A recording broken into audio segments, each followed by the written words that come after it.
My sister's son spit into my plate at dinner and said, "Dad says you deserve it." Everyone laughed. I quietly got up and left.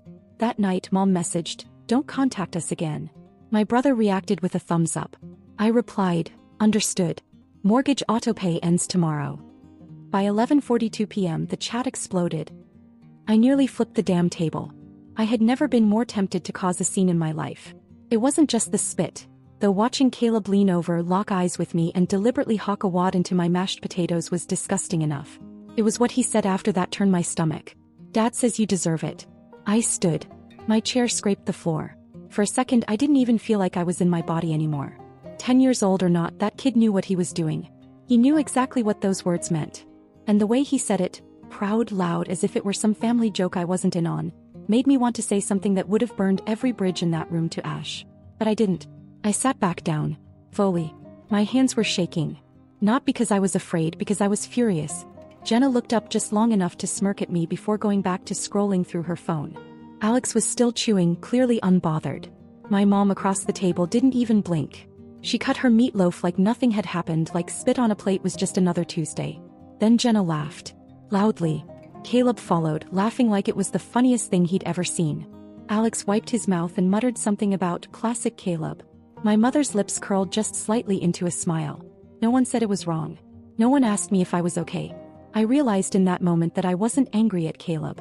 Not really.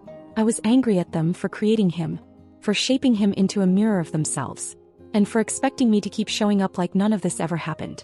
Like I was the idiot for staying quiet while they treated me like a walking ATM with a side of emotional target practice. I stood again, this time calmly. I picked up my purse, left my shoes by the door, walked out without a word, got into my car and drove back to my apartment barefoot. When I got home I didn't cry. I didn't call anyone. I just turned on the kettle and sat there, quiet, processing. Then I opened my laptop and went into my banking dashboard. My name was tied to Mom's mortgage account. I had been covering the shortfalls for the last year and a half, quietly, automatically, every month. Jenna always assumed I was doing fine, and guilted me into paying for things she couldn't afford right now. Alex had borrowed money I knew I'd never see again. And somehow, even though they had more support, more praise and more love growing up, I was the one expected to sacrifice. At 9:12 p.m. my phone buzzed. "Mom, don't contact us again." No explanation. No context. Just that. I stared at the message for a full minute. Then I typed back, "Understood. Mortgage autopay ends tomorrow." I watched the chat go quiet. Then at 11:42 p.m. it exploded. First it was Jenna. "What are you talking about?" Then Alex. "You're joking, right?" Then Mom. "Don't be petty, Sarah." Then another message from her. "You're being dramatic." Then Jenna again. "You're seriously going to screw over your own mother?" Then Caleb sent a laughing emoji. Then a crying one. Then a thumbs down. And then Alex again. Thumbs up. I didn't reply. I turned off my phone and went to bed. At 7:03 the next morning, there was a knock at my door. It was Danielle, my cousin. She was holding coffee in one hand and a bag of everything bagels in the other. She didn't wait for an invitation. She walked in, dropped the bagels on my counter and smiled. "Took you long enough," she said. I didn't say anything. I just poured 2 mugs of coffee and sat down across from her. Because she was right. I should have done this years ago. Danielle didn't ask what happened when she walked in. She just handed me coffee and said, "Took you long enough." We sat at my kitchen table while the bagels cooled between us. For a while neither of us said much. Then she opened her laptop, looked at me and said, "Okay, time to clean house." She meant it literally and financially. While I tossed out the reminders of my family, the jacket Jenna left here 6 months ago, Caleb's broken Nintendo controller I was apparently supposed to fix, Danielle pulled up my bank accounts, loan records and the auto-pay list I hadn't touched in years. "You've been paying their bills like a full-time accountant," she said. "No wonder they treat you like an employee." There was more than I remembered. My name was still attached to Mom's cable plan, Jenna's dentist from 2 years ago, and even the family's Disney Plus account. I was still paying for the Netflix account that only Caleb used. Every single cut. Jenna's car loan was trickier. I had co-signed years ago when she told me she needed help just for 6 months to get approved. She never refinanced. Never mentioned it again. I called the lender and filed a release request. It would take a few weeks, but it would be done. Danielle looked up at me. "You do realize how big this is, right?" I nodded, but I didn't really feel it yet. I just felt lighter. Not happy. Just not crushed. In the following days I started noticing how much more space I had in my life. Real space. I wasn't constantly checking my account. I wasn't getting passive-aggressive texts about money or errands or, "Can you take Caleb to his appointment next week?" I had silence. Cold, still, unfamiliar silence. And I liked it. I bought a new mattress. Got my hair cut. Signed up for a Thursday night pottery class with Danielle. It felt weird to do something just because I wanted to. But I was learning. The group chat stayed dead. Not a single message. I waited, but nothing came. Until 2.5 weeks later when Jenna sent a single text. "You're a terrible human being." Caleb cried when he found out he couldn't go on his field trip. "Hope that makes you feel good." No greeting. No explanation. No accountability. I didn't respond. She followed up with a 48-second voice memo. Mostly yelling. Something about loyalty. Family. Her voice cracked when she brought up Caleb. Then it cut off mid-sentence. I didn't listen to it twice. Danielle told me to block her. I didn't. Not yet. Part of me wanted to see how far they'd go. What desperation looked like when entitlement ran out. A few days later, Danielle sent me a screenshot of a Facebook post Jenna made. It was a GoFundMe campaign titled, "Help Caleb Get Through a Tough Year." The photo was of Caleb smiling with a backpack on. The description was vague. Something about unpaid lunches, sudden medical bills, and how certain family members chose to walk away. It had one donation. $10. From our mom. That part stung. Danielle sent it to me with no caption. I just stared at it. I didn't donate. I didn't ask what the medical bills were for. I didn't share the post. But it made something shift in me. I wasn't guilty, I was alert. There was more going on. Jenna never mentioned anything to me about Caleb being sick or needing treatment. And now she was begging strangers for help? For a field trip? No, there was something else. Danielle noticed me staring at the screen and said, "You don't owe them anything, you know." I nodded. But I kept thinking about the word medical. Because if something had really happened to Caleb, they'd never admit it. Not until they were out of options. Another week of silence passed, and for once I didn't spend it waiting for their next move. I was busy. I had my Thursday pottery class with Danielle, I joined a weekend book club at the library downtown, and I finally started sleeping through the night. Deep, uninterrupted sleep. No more waking up at 2 a.m. to check if Jenna had messaged me asking for another small favor. I was beginning to believe they might actually be gone. For real this time. But it never lasts, does it? It was Thursday. I just left class and was walking to my car with a vanilla latte when my phone buzzed in my coat pocket. Unknown number. No voicemail. I didn't answer. Not even a minute later, a message popped up. It was Jenna. "I know you hate me. You have every right to. But Caleb's sick. It's serious. He needs surgery. We lost our insurance a while back and we can't cover it. Please. I'm not asking for myself. Please don't tell Mom I told you. She's already maxed out. I'm just asking for help for him." I stood there in the parking lot, leaning against the driver's side door, reading it over and over again. My first instinct was to delete it and go home. She hadn't even said what the surgery was for. She didn't say, "I'm sorry." She just jumped right into it, assuming I'd still be the one to clean up their mess. I showed it to Danielle that night. "You're going to help, aren't you?" I didn't say anything. She already knew the answer. It wasn't about Jenna. It was about the kid. For all the awful things he'd done and said to me, he was 10. He was a reflection of who raised him, and who let him think that spitting in someone's food was funny. I pulled up my finances again. I'd managed to save a little since cutting them off. Not much, but enough. I ran the numbers, looked at the bills coming up, and asked myself one question. Would helping Caleb make me lose sleep? Yes. If I didn't do it. I messaged Jenna back. "I'll pay 40%. No more.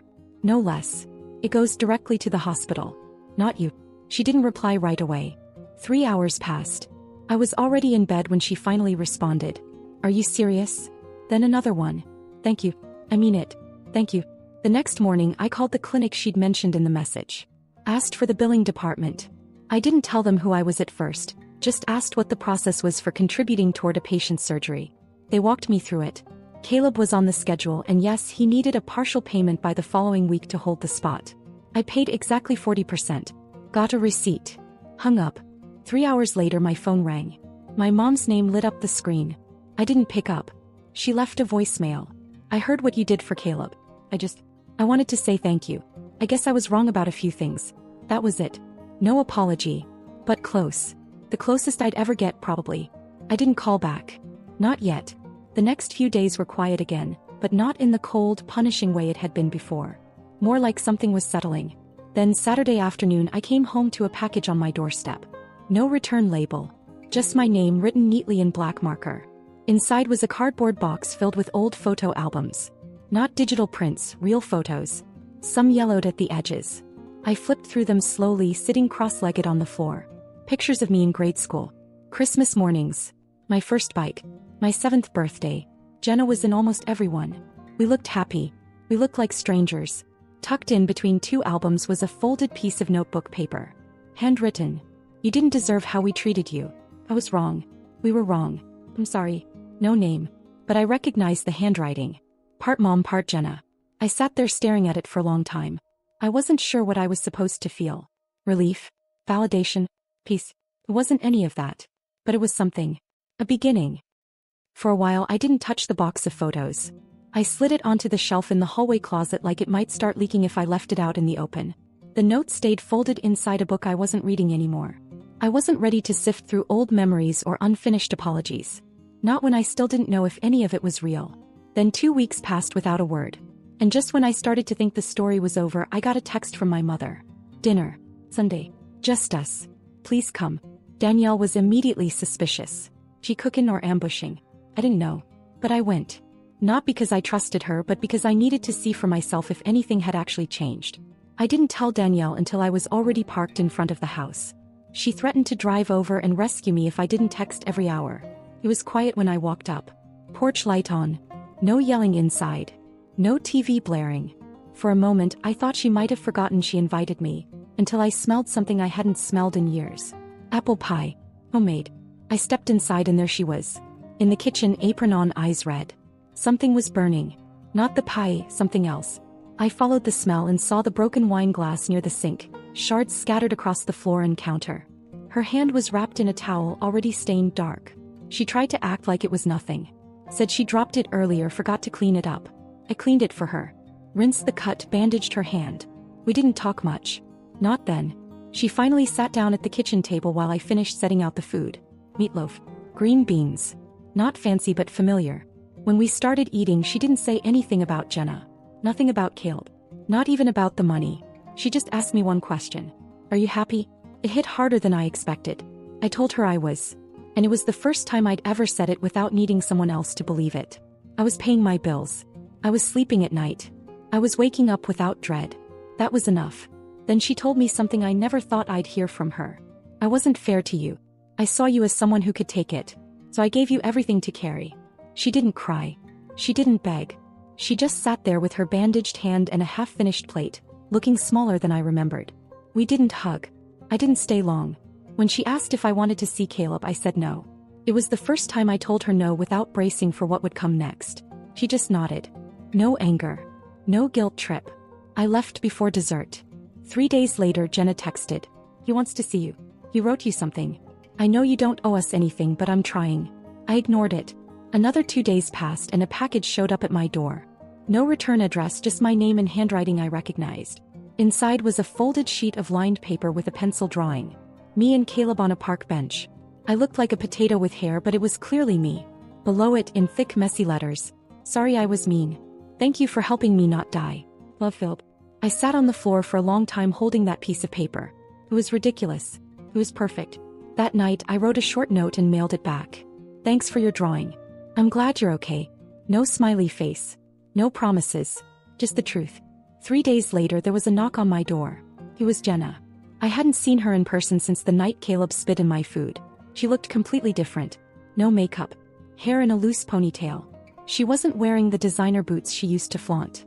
And for the first time in years, her hands were empty, except for one thing. Her wedding ring. I didn't say anything. Just opened the screen door and waited. She held it up between her fingers.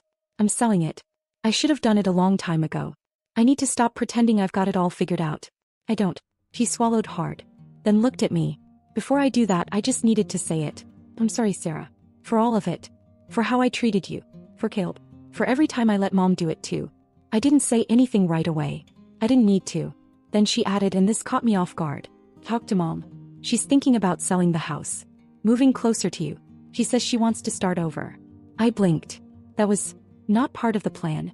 Not part of any version of this story I'd ever imagined. She reached into her pocket and handed me a small envelope. Inside was a check.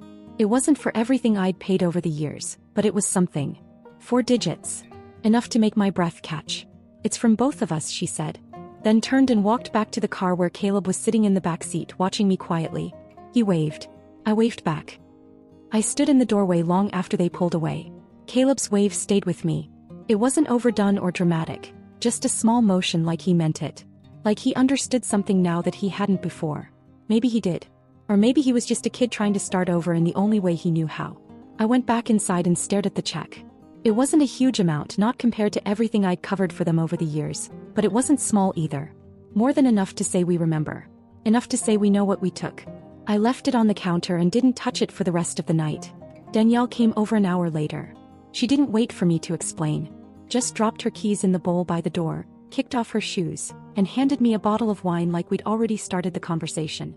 You look like you just got proposed to by an ex, she said, opening the freezer. There's no frozen pizza? I laughed. It was the first time I'd laughed in days. We talked. Not just about Jenna or my mom, but about me.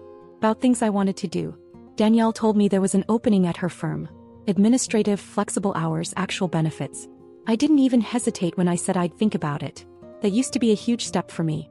Back then, my brain would immediately flash with all the ways taking care of someone else would get in the way. But there was no one else anymore. Just me. And the idea of that didn't scare me anymore. A few days later, Mom texted me again. It was a photo. A small one-story house with peeling paint, a crooked mailbox, and a swing set in the yard. Thinking about buying this, she wrote. 10 minutes from you. That caught me off guard. It didn't feel like pressure. It felt like possibility. Like she was saying, I want to be close, but I'm not asking for anything. I didn't reply right away. I just stared at the picture. A beat-up little house that looked like it was waiting to be cared for. In a strange way, it reminded me of her. 2 days after that, I came home from pottery class and saw an envelope under my door. No name. No postage. Just my first name written in pencil, a little uneven. I already knew. Inside was a folded card with cartoon bears on the front. The kind you buy from a gas station when you're in a rush. Inside, in a child's handwriting. Hi Sarah. I feel better now. Mom says I can visit if you want. I'm sorry for being mean. I hope you like your job and your new haircut. Love, Caleb. I froze. I hadn't told anyone about the job. Or the haircut. I hadn't posted anything online. That meant Jenna told him. That meant she was talking about me. Not bitterly, not mockingly, but as someone worth knowing. Worth respecting. That felt strange. I didn't cry. I didn't laugh. I just sat down at the kitchen table and stared at the card. The next morning, I opened my laptop and looked at the application Danielle had sent me. I filled it out. Hit send. Then I opened a new tab and wrote Caleb a short reply. Through his school email, not Jenna. Hi Caleb. Thank you for your card. I'm glad you're feeling better. I'm still deciding about visits, but I'd like to write you sometimes. That's okay with me if it's okay with you. 2 days later, another envelope came. This one thicker. Inside was another drawing. Me, Caleb, and Danielle sitting at a table covered in messy little clay pots. His attention to detail was ridiculous. He'd even drawn the crooked handle on my first attempt. Underneath, in red crayon. Someday? That word hit me harder than I expected. He didn't write, can I come over? Or can we hang out? He just gave me space. Someday. He was letting me choose. That night, I sat on the edge of my bed with the drawing in my lap, thinking about how long I had begged for space and how quickly they used to fill it back up with their emergencies. Their needs. Their chaos. And now, suddenly, it was all mine. I folded the drawing gently and slid it into the same book where I'd kept the first note from Mom. Then I picked up my phone and texted Danielle. Fall rolled in fast. The leaves outside my window shifted from green to amber almost overnight. It had been 3 months since Caleb's surgery, 2 since I took the job at Danielle's firm, and about 4 weeks since I last heard from Jenna. I thought the silence would be unnerving. But it wasn't. It was peace. Work wasn't glamorous, but it was stable. I had a routine now. Coffee from the same corner shop each morning, a desk near the window, and co-workers who didn't expect me to fix their lives. Danielle and I carpooled most days. She never said it, but I could tell she liked having me around. I liked it too. One quiet Thursday evening, my phone buzzed. It was Mom. She'd bought the house. The message was simple, I did it. Closing went through. I'll be moving in 2 weeks. You don't have to help, but I'd like to cook for you once I'm settled. I stared at the message for a long time. Then I replied, 1 dinner. That's all I'm agreeing to. A few days later, another letter arrived. This one wasn't from Caleb. It was from Jenna. Typed, signed. No drawings. No passive-aggressive swipes hidden between the lines. Just a full page of clarity. He talked about shame. About watching Caleb almost die and realizing the only person who stepped up wasn't her or Alex or even Mom, but me. She said she hated me not because I was cruel but because I kept being kind. And it made her see who she wasn't. She wrote, "I know you don't owe me anything. I just needed to say this before I let go of expecting anything back." I didn't respond, but I kept the letter. Then right before Mom's move I got another message. From Caleb. "Hi Sarah. Mom says I can invite you to something. We're having a family dinner. A real one. No yelling. No weird meatloaf. Mom said she'll even use the good plates. You can say no. But I hope you don't." The words "a real one" stayed with me. Danielle raised an eyebrow when I told her. "You trust them not to implode?" "Nope. But I trust myself to walk out if they do." So I went. It was strange from the start. Mom opened the door and actually hugged me. Not a cold, performative thing but an awkward, real squeeze that said I'm trying. Inside, Jenna was already at the table helping set out food. Real food. Not takeout in a pan or frozen pizza. Roast chicken, salad, actual vegetables that hadn't come from a can. And Caleb. He ran up and handed me a napkin folded into a triangle.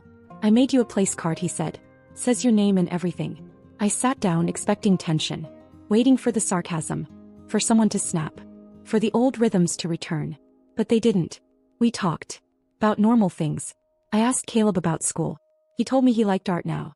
Jenna mentioned she was interviewing at a local library. Just part-time but steady. Mom said she was trying a walking group for people who forgot how to have friends. At the end of the meal, Jenna handed me a small box. It wasn't wrapped, just taped shut. I opened it slowly. Inside was the old family photo I'd always loved. The one of all of us at the lake when we were kids. I was holding Caleb in the background, though he hadn't even been born yet. Mom said it was the only copy. She wanted me to have it. There was something else in the box. A key. To the new house. In case you ever want to drop by, Mom said. Or leave. No strings. Just, it's yours too if you want it to be. I didn't say anything for a long time.